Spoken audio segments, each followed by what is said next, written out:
baby boomer fans. We are Jackie and Janine, the Pfeiffer sisters, and love to talk about the 1950s, inviting you to reminisce with us as we explore experiences of that decade. Grab your favorite malt or Green River. Make sure you are wide awake and get ready to be inspired about the 1950s. Welcome to the 1950s Fun Chat. Greetings, everybody. Thank you for coming into our studio this afternoon, this morning, this evening, whenever you choose to watch our 1950s Fun Chat. And this chat today, if you like zinnias and flower growing, if you like old cars, if you like unusual circumstances, this guest will tell you all about it from the night at his story about the 1950s. Is that correct, Jackie? Yes, it is. But to begin with, I always like to draw the viewer's attention below, and please go to www.whilethewindmillwatch.com for all sorts of information about our book, which is in the upper right-hand corner, While the Windmill Watched, a slice of rural America in the 1950s. The website will give you clues as to where to purchase this book, something about the authors, the vendors, and all of the previous Fun Chats. This is number 184. So there are many hours of viewing if you care to do that. Mm-hmm. But we will ask a question first of all. How can a child's little zinnia garden lead the way to a college major? We'll discover the answer to that question and many, many more questions when Lew Klinge chats with us today. Lew was born on September 25th, 1948, and he was born in Iowa. Pottsville, Iowa. Postville. Postville, not Potts. I'm sorry. Pottsville is in Pennsylvania. Oh, is it? Okay. So Postville, where he lived through his high school graduation in 1966. He attended Iowa State University and earned a degree in horticulture in the spring of 1970. Lew's career was put on hold when he was drafted during the Vietnam War. He was inducted into the U.S. Army on Thanksgiving Day of 1970. He experienced his plane ride. 70, you're right. No, you're right. I'll shut up. Thank you. He experienced his first airplane ride when he flew from Des Moines, Iowa to Fort Lewis, Washington for his basic training. So he feels fortunate to have been assigned to the Pentagon for his entire Army career. After that short career, he worked for the Department of Interior until suffering a heart attack in 1997. That's when he retired. So, Lew, we welcome you to the 1950s Fun Chat. Thank you very much. Nice to be here. I hope I don't ramble too much. We'll keep it in check. Yeah, we do lots of tangents here on this show. Okay. So let's begin first of all by having you tell us how a zinnia bed led to your major in your hobby. Well, I don't know if it led to it, but forever, as long as I can remember, I've liked plants and flowers, indoor and outdoor. And my first bed, my grandpa Klinge helped me plant it. I think I've got a picture of it here. I think it was probably 1954, maybe 1955. We lived in something we called the ranch, which is about a 40-acre plot just north of Lowena, Iowa, where I was first living. Dad had a stockyards there. But I planted a few zinnias. Here's a picture of me. Can you see down there? Oh, yes. Oh, yeah. Yeah. They were all different colors? Yeah, they were. The black and white picture back then. But anyway, right. This other thing was just taken to me when I was in high school. We went to Disneyland, and we all had to state what our hobby was. And I said flowers and things. So this is a cartoon they did of me. So sure. Anyway, my whole life, I kept them. When we moved from that little ranch, 40 acres up into town of about, I don't know how many people were in that town, 400 people. I had a few plants there, and we were there a short period of time. And then we moved from there to Postville, which is what I really consider to be my hometown. And we were there from about 1956 until I graduated from high school in 1966. But that's where I spent, I would say, my formative years, really. And the only thing remarkable about the 50s for me was I think it was probably 1955, I developed a enlarged lymph node here. So my mother as a registered nurse, immediately thought I had, what is it? One of those cancer things in the lymph nodes. Anyway, she was worried about that. So we started doctoring. And anyway, one of the doctors lanced it, then it wouldn't wound, then it wouldn't heal. So Hodgkin's disease, maybe is what they thought. Oh, okay. So at some point, then I went down to the University of Iowa. They took me down there and experimented and tested and experimented and tested, and it wouldn't heal. So they gave me a series of X-ray treatments. And finally, out of, I think they just, about of kind of lack of anything else, they said he must have tuberculosis. Mm. Okay, so anyway, I had this big patch. That was third grade, so they didn't want me to come to school. So I missed some of third grade. I missed the part when they learned cursive writing. So I did my own. But anyway, tuberculosis, and I never thought much about it. Obviously, I was just a kid. But my mother had to give me an injection of streptomycin every day, I think for 6 weeks. And then for years afterwards, 2 years, 3, I really don't remember this either. I had to take a pill every day called INH. I don't know what that means, but it's some kind of a tuberculosis drug. So anyway, I thought, well, I'm better, and I never paid much attention to it, and went on into I went from 6th grade to 7th grade. By the way, this is something kind of interesting that happened in post. When we transitioned from 6th grade to junior high, 7th grade, we divided the classes up into 3. There were about 75 of us. So the top students were in one group, the average students were in the middle group, and then the lower students were in the lower group, about 25 in each one. And they appropriately called them 7A, 7B, and 7C. Can you imagine them getting away with that today? Oh, like that in one group? No, absolutely not. Well, anyway, of course, me being the average student, if I were in school today, I would be diagnosed ADD for sure. Back then, they didn't have any definition for that. He just didn't concentrate. Lou's not concentrating. Lou, you got to concentrate. Lou, learn to concentrate. Concentrate, Lou, blah, blah, blah, blah, blah. Well, tell that to the man on the moon. I never could really do that. So I was a very average student. Didn't have to work hard to do that. But I could never study in my room. Could never go to a library. I just sat in class. Well, anyway, so I was in the 7B, the middle class. And somewhere halfway through the semester, the principal called me, and Mr. Burstyn, and said, Lou, the faculty, we think you're capable of doing better than you do. We think you're capable of more. So we want to move you up to 7A, so you will be with a group of people. You have a little bit more competition, and maybe you'll do better. So, oh boy, that was quite a promotion. So I moved up there, and I remained an average student. See, up to there. Yeah, and then it came time when I graduated to go to college. And because I had all these plants, I probably had 100 African violets.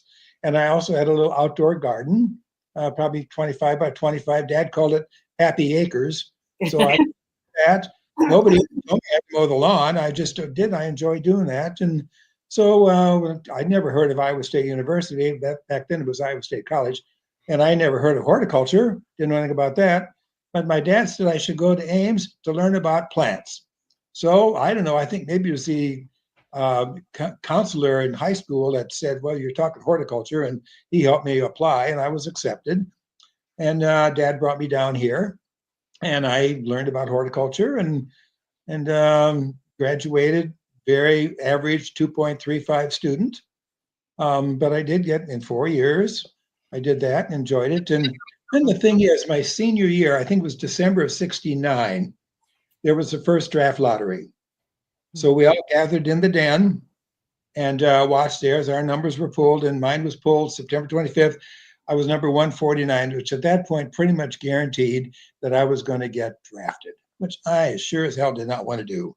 But I had much choice. So sometime maybe in January, February, March of, it would have been, I guess, 70, got a call, got to go get down to Des Moines. So I went here to Ames, met at the corner of, I guess, Duff and I don't know, one of these, and there was a bus, took me down to Fort Des Moines, went through the whole physical, whole day of that kind of stuff.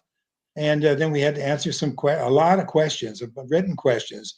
Oh, they wanted to know about your language skills and your math skills and all that kind of stuff. And then came the dreaded question.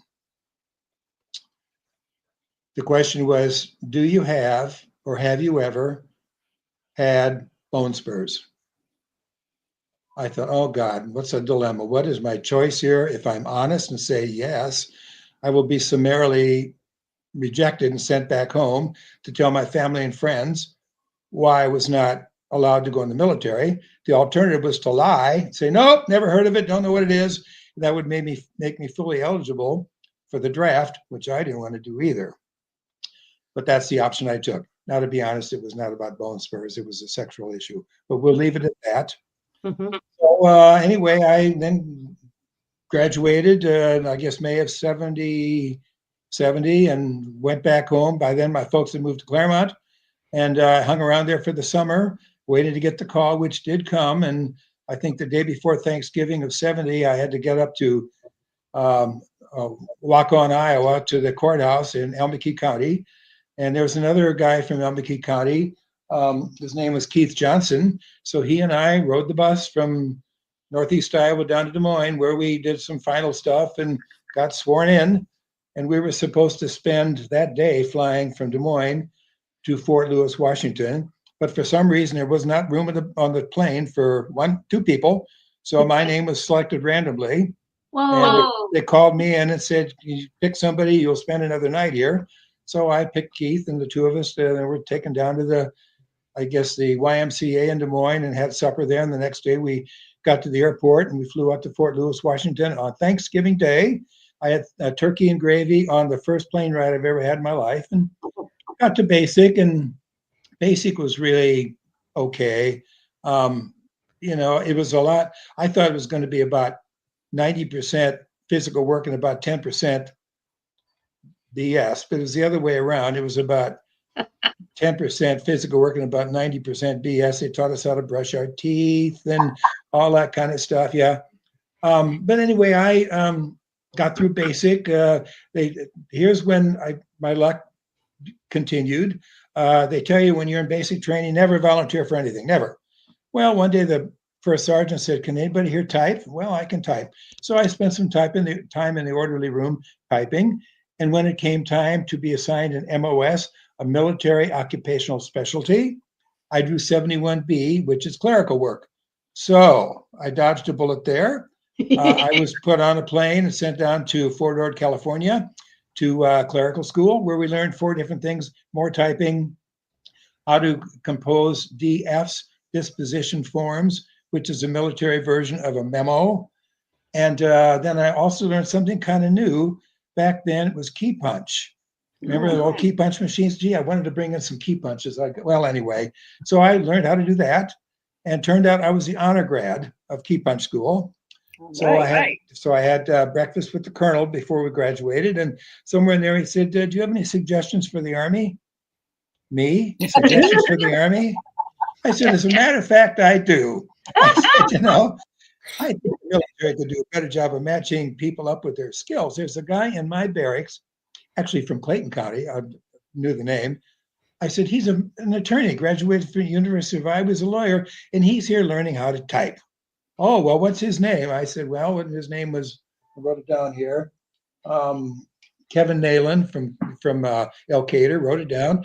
And guess where Kevin ended up spending the rest of his time? Fort Ord, California, in the AG office, the Adjutant General's office. So whether he did better because of that or the same, or I don't know. But anyway, that's the first thing. And so I was the honor grad and had to get a place as an assignment. And then, as it turned out, they decided where I needed to be was a key punch operator in the Pentagon, Washington, D.C. So I was assigned to go there. I drove into Washington on May Day, 1971. The hippies were there and the streets were blocked up, and I had my old 60 Pontiac, and I just went through the street inch by inch by inch as they parted in the front, down the sides and behind me. So I went to an organization, and I still don't know what this is, called a Class 2 activity under DESPER. It was the United States Army Military Information Systems Command.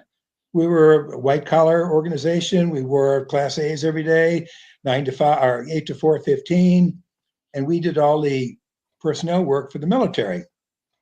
No, I didn't do that. And from the day I showed up there, I never touched a key punch machine. And I was a company driver for a while, drove a car and hauled people where they wanted to go. And then at one point I transitioned. I became the company awards clerk.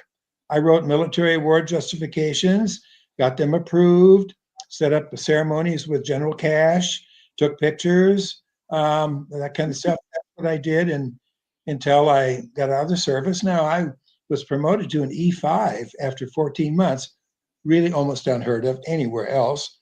I received the Army Commendation Medal when I left, also unheard of. Received that, yeah, did very, very well. I was also able, I think at that time, to save somebody.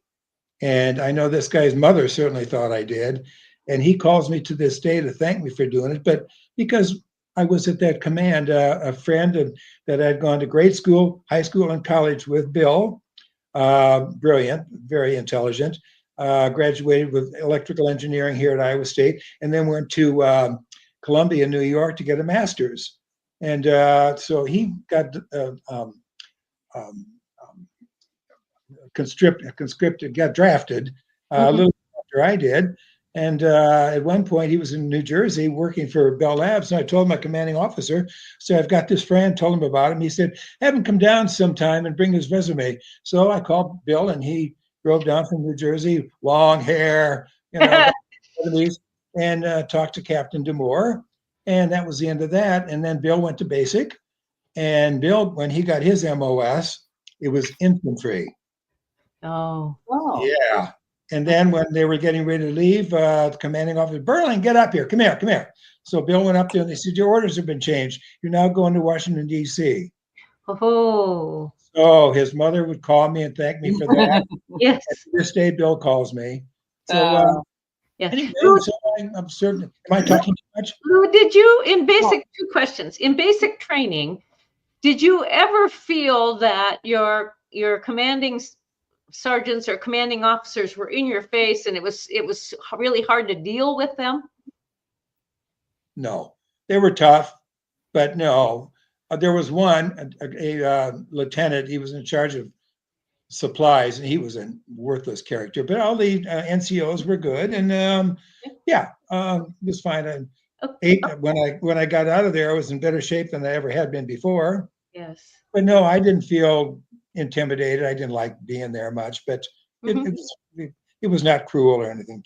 Okay. And then with it seems as though you really did enjoy your stay in the military. Did you ever think of making that a career choice? No, I never did. I could have gotten out after 14 months, but I decided to stay until the 24 months because I didn't know what I was going to do. That turned out to be a blessing in disguise. If I had gotten out after 14 months, I would not have been entitled to any military benefits. Oh. By staying the full 2 years, I am entitled to them. Now, the only one I've ever used is I got VA-backed home loans when I bought my first condominium. I didn't get any money from them or anything, but it turned out to be a good deal. And I don't resent my time in the military at all. When I got out, I came back to Iowa for a couple of months, but my friends were in D.C. and Virginia, so I decided I was going to go back there and live. So I drove back out in the old Pontiac. No, I got a different car at that time, but drove back, and I had a place to stay. And I had been involved even in the military and some community things. I did some community theater, little minor roles. And that was kind of fun. And I met good friends, and I met a girl there. Her name was Gilly, and we were very close and very compatible. And her mom wanted us to marry. My mom wanted us to marry, but given the circumstances, it just wasn't going to be. So we separated. She met a nice guy. We're close friends to this day, very close friends, talk frequently on the phone. So that was good, but I needed a job. And might be a good time to tell about my work experience. In my life, I've never applied for nor interviewed for a job. When I was 14 years old, the guy who ran the local dime store called me aside and said, Lou, I'd like you to work with us a little bit, maybe after school and on Saturdays, 35 cents an hour. I said, wow, that's nice. I was 14. I said, sure. So I had to get a work permit, and I was there a couple of years. And then the people that owned the grocery store called me aside, said, Lou, we'd like you to work here, but we don't want to cause a problem with the dime store. So I said, fine. So I talked to the guy that owned the dime store. He said, do it, absolutely. So I started working at the dime store. Didn't apply for that job, got it anyway. And of course, you come to Iowa State. I worked in the cafeteria. You didn't have to apply for that either. You just sign up. So I worked there for 4 years, and then going in the Army, I didn't apply for that, and I was got that job. So when I got out of the Army, I needed a job, and I didn't have any idea how to begin doing that. Well, there was a guy, a former U.S. congressman from Iowa named John. I wrote that name down too. John Kyle, way back in probably the late 60s, early 70s. He was defeated.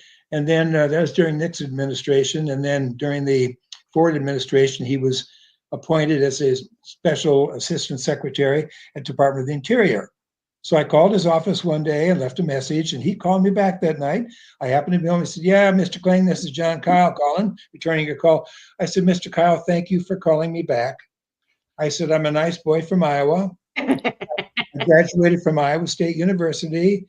I spent 2 years in the Army. I just got out. I don't have a job, and my mother doesn't like that. That's what I said. He said, well, I said, I'll put you in touch with some people. And so anyway, a day or two later, I got a call from a lady at Interior, and she hooked me up, and I had a job as a park ranger down at Roosevelt Island in the middle of the Potomac River. Oh. And it was a low-grade job. It was a fun job. I was outside giving nature walks in the woods. It's a 93-acre island dedicated to Teddy Roosevelt.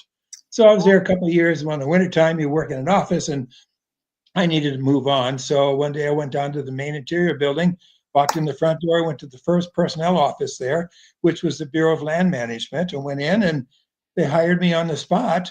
But it was admin work, and from there on, I moved around from place to place here without ever really applying. An opening came up. I did a lot of work with temporary task forces. And one of them was the Alaska Natural Gas Transportation Systems Task Force, building a pipeline from Alaska. So I worked there, but that was a short-term thing. After about 9 months, that dissolved. So then they moved me to a place where there was an opening in admin, and I spent, promoted up there, and I spent the rest of my career there. And so that was not with plants, but it was with Department of Interior. And I got to travel a little bit with them. I mean, admin, not so much. I wasn't worked with the programs, but had good people to work with, and I enjoyed the job. Lou, when you were in Washington, D.C., did you have a favorite area of interest that you visited or that you enjoyed seeing? Or you can recommend to maybe our viewers to see if they haven't already.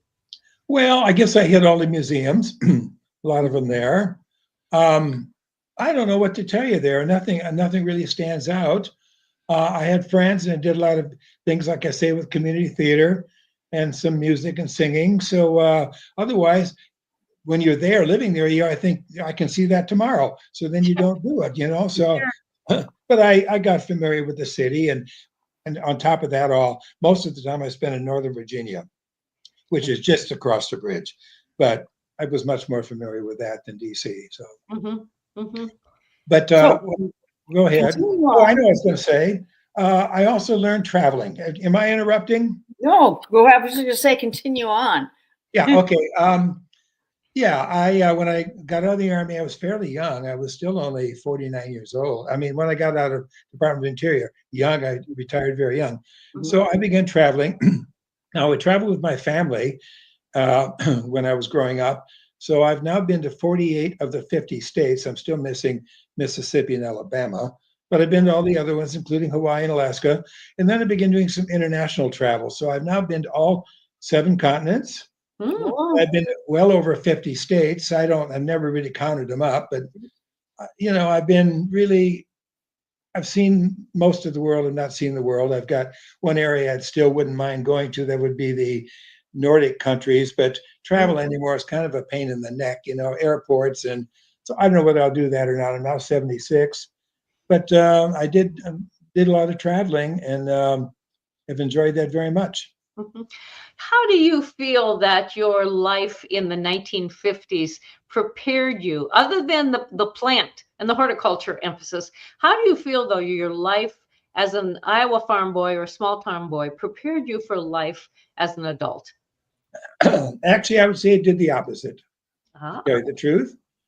I lived a very sheltered, quiet life in that tiny little town. Had no worldly experience. Didn't know anything about we did not have a TV, so you couldn't see anything there. My life was very small in Lowena, and then later Postville. Small. Postville only had 1,500 people, and there were no diversity there at all. Almost everybody was a Lutheran. We all had the same standards and ideals, and yeah, so that's actually one benefit that I had to going in the Army. I don't want to say I'm not going to say I was glad to leave Iowa, but it turned out to be a good thing because it expanded my world, opened the world to me to see a world I never would have seen if I stayed in Iowa. Now, obviously, I like Iowa because when I had a chance, I moved back here to Iowa, and I did that because of COVID. Really, something else I did with world stuff is that I began hosting foreign exchange students coming to DC to studying. Most of them were adults studying English at Kaplan University. So I hosted young people from all over the world, mostly South American countries. European ones have got pretty good grasp of English, but the South American ones didn't. So I had a lot of people from Brazil, and twice I hosted a group of 3 Brazilian military academy students. So they were fun to have there, but boy, could they eat. I had to provide breakfast, which was there. There's the toast, there's the eggs. But I had to prepare dinner every night, and my God, those guys could eat. So what would you prepare? For supper? Iowa food, casseroles, roasts, do some grilling, nothing fancy at all, but hearty. Yes. I was very hearty, and they liked that. And you had to foot the bill for all that food? Yes, but I did get a stipend from Kaplan University. Okay. And it probably would have covered the food. To be honest, I was never in it for the money. No, I liked the company. I liked the fun. I never kept track of it. Some people that were hosts did keep track of it. Oh, boy. And some of the students would tell me that where they live, they were limited to how much coffee they could have or how much milk they could have. My refrigerator was open. They helped themselves. I used to make a big thing of cornbread, set it on the counter. They helped themselves all week long to it. I liked it. It was fun. Yeah. Even now, today, do you still host out of the nation people, students? Yeah, I really can't technically host people here because of 55 plus community. Now, I did ask permission. I sponsor Ukrainians. And there was one that came up. He was young, 19 years old, Andre. And I wanted to sponsor him because he was traveling with a friend in Thailand. And when the Russians invaded, he couldn't get back home, couldn't get back to Ukraine. So he was stranded there. And there was a website you can watch see these kind of things. So I talked to the board here. I said, I'd like to be able to sponsor and host this guy, which was, yes, indeed you can. So I sponsored him, and he lived here for, 3-4 months. And now he's launched.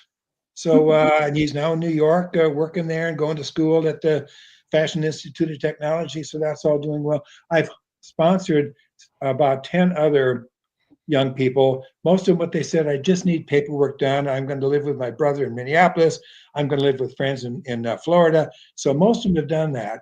There are 2 that are here. Now, they couldn't live with me, but I found a host that they could live with, and they're still there. So I do what I can, and I'm currently, still kind of keeping track of people and doing what I can for immigrants. But I can't have any long-term, nor do I really want any long-term people. Sure. What do you find is most interesting in retirement, Lou? The next thing. Good answer. And do you have a roadmap for what that next thing might be? No, I don't. My health is holding. I've got some serious issues. Coronary situation. I've got an aneurysm that we were watching very closely, two of them actually. And I've had a couple of malignancies that we're watching very carefully. They're under control. And I think two of them I could be considered cured only because they found them so quickly. But you never know what's around the corner. I've got a group of friends here. Obviously, moving here so late in life, I don't have lifelong friends here in Ames, but I'm meeting a small group of people that we get together Friday nights. Also, my sister Jody lives in Forest City, and that's about an hour and a half north of here. And my brother Kirby lives in Panora, which is about an hour and 15 west of here. And Kirby's youngest son goes to school here at Iowa State. So at least once a month we join here where I live, and we have Sunday dinner or Wednesday night dinner. And so I get to see my family frequently. Also, when I moved here, my mom was still up in Garnavillo at age 95, living in a minimally assisted living place. She had to take care of herself. Well, then they called and said, Lou, your mom is needing more help that we can provide, so you're going to have to move her. Well, it worked out. I was able to move her down here to Northridge Village, and I could see her every day. I would go up there, and we could also bring her down here on HERTA, that transportation. Oh, yes. Hopefully we'd bring her here when the family was here. We get together. That was really nice to be able to do that. Never would have done that if I stayed in D.C. Sure. And Mom lived to be almost 98. So that was good. So. Well, I think you have another photo that you want to show us. This automobile that is you take exquisite care of. I've seen it here at Green Hills. Yeah, it's here. In 1937, December 37, my dad's uncle and aunt, Uncle Lonnie and Aunt Jessie, who lived up in, I guess they were living in Farmersburg, Iowa at the time. That's a place you never heard of. It's down here. It's in Clayton County. Anyway, they were driving over into Wisconsin to see Aunt Jessie's daughter. And somehow east of Dubuque on Highway 20 there, they went down one of those hills and danced it like a top. And the 37 Chevy cracked it up. So they went to Bird Chevrolet in Dubuque and they bought a new car. They bought a 1938 Chevy business coupe. Can you see it? Yes. Okay, so they had it. Uncle Lonnie and Aunt Jessie had, by the way, in the bottom right-hand side is a picture of Uncle Lonnie and Aunt Jessie with the car. Yes. Okay, so they had the car until about 1962. What makes it a business coupe? I've not heard that term, business coupe. Yeah, it's only one seat, which makes it a coupe. And there was a business coupe and a sport coupe that year. It was the last year for a sport coupe, which means it had a rumble seat. This car is a business coupe, so it does not have a rumble seat. It's got a huge trunk that opens up so businessmen keep their samples and supplies in there. So it's a business coupe. But one seat holds two big fat people or three skinny people. So anyway, my dad's uncle couldn't drive anymore. So for some reason, my dad, I don't know, in anticipation of me needing transportation, bought it for $125 from his uncle. We brought it down to Postville, and I learned to drive on the car. We drove it a year and a half and then moved to Claremont with Mom and Dad and sat in the garage there for 25 years. And then, I don't know when it was, sometime in the 90s, I guess, Dad said, well, I'm going to sell the Chevy. I want to buy a Winnebago. I said, oh, come on, Dad, don't buy the Chevy. I'm going to sell it. And I said, well, Dad, let me buy it. Okay, and I want $2,500 for it. Oh, wrote Dad a check. That's different than $125, isn't it? What? That's different than $125 for. Well, yes. Anyway, you needed the Winnebago. Yeah, they couldn't get it for that much, but anyway, my folks did not have a lot of money. So I had the car and took it to a local guy in Postville. It didn't need much. We didn't do a thing to the engine. The body was in good shape, no rust, but it had to be painted. So I had it painted. And of course, they had it tuned up and points, plugs, condenser, and new belts and new hoses and new tires and things like that. And then Mom and Dad brought it out here, trailered it out to D.C. or to Virginia. And that was 25 years ago, I guess. And it's low mileage. It's only got 73 original miles on it. I mean, barely used. So yeah, I've got it here. Do you drive it much here? Oh, maybe 200 miles a year. Mm-hmm. Just around the neighborhood. I don't want to go too far. I drive it through campus. I don't want to drive it downtown Ames. I'm always afraid someone's going to run a light and smash into it. That'll be the end of it. Yeah. So, Yeah. Well, what's the future for that car? what's in my will to give to my brother and his boy. So Uh-huh. I guess my brother's 13 years younger. Who knows who goes first? But if he's not here, it'll go one of his sons. Mhm. Well, that's kind of how things are when you treasure them, such as this vehicle, and spend the family for so long. It's similar to your farm, because that is still in your family. Yes, I'm also, if you want to hear all this, I'm also the family historian and genealogist. I've traced our family, both sides. Both sides are German. My father's entire family is from Mecklenburg, Schwerin, and my mom, half of mom's family is from Westphalia, and the other half is from I'll think of it anyway, way up near Poland. Her dad's family was from up there, and her mom's family, which is the only prominent part of my family, is from Westphalia, and that one of her ancestors had a mill, a oil mill, probably for flax, or a wheat mill, both mills. And we've got records about that miller going back to 1290 or 1100 something. So I'm speculating that land could very easily have been back to Charlemagne, because that's when private ownership of land was first allowed in that part of Germany.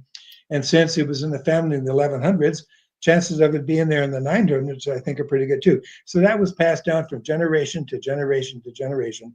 I forget how many generations, but then in 1825, in the early 1800s, under the law in that part of Germany, land was transferred from the father to the youngest son, who was then expected to stay there and take care of the parents in their old age. Mm-hmm. So my great-great-grandpa, Obermiller, was the oldest son. So in 1825, when he was, 1852, when he was 27, he was given money, and he got on a boat and traveled from Bremen, Germany to New Orleans, and then got on the boat and came up the Mississippi River to Clayton, Iowa, and found his way to Garnavillo, where he lived with a family that's still prominent there. And he was there, I think, a couple of years living with them, and he bought 160 acres, 80 acres of tillable land, and 80 acres of timberland. Well, it's passed down from him to his daughter, from her to her daughter was my grandmother. She died fairly young in 1962, and her husband, my grandpa, had it. And back then things were different, and the people who were renting it said they needed new fencing. Oh, Grandpa said, I can't afford new fencing for that place. So he sold the 80 acres of tillable land. What a mistake. Yeah. But he kept 60 of the 80 acres of timberland. Mm-hmm. And 20 acres went to my cousin's kid, who sold it. But 40 acres went to my mom. And from there, it went to my siblings and I, and we have it to this day. And so we got it registered as a heritage farm, and we got the plaque and everything for it. And so we're trying to put all 80 acres back together again, and then turn it over to the County Historical Society, or actually Conservation Committee. Yeah. So, Lou, our time has run out. You have given us I haven't begun. I have not begun to talk. Well, we can do another fun chat. There's a few more things. You've given us a wonderful resume of your life. Did it go okay? Very, very entertaining. Yes, thank you. And going beyond that, we are so grateful for you willing to be our guest today. Thank you so very much. Thank you so much. I'll be watching Monday night. Okay. Jackie, can you close our show, please? Well, I just want to tell everyone, thank you for viewing our 1950s Fun Chat. And until the next time, keep telling people about this Fun Chat. Tell your friends, even your relatives, about the 1950s Fun Chat. It'll be an education. Until then, toodaloo. Bye-bye.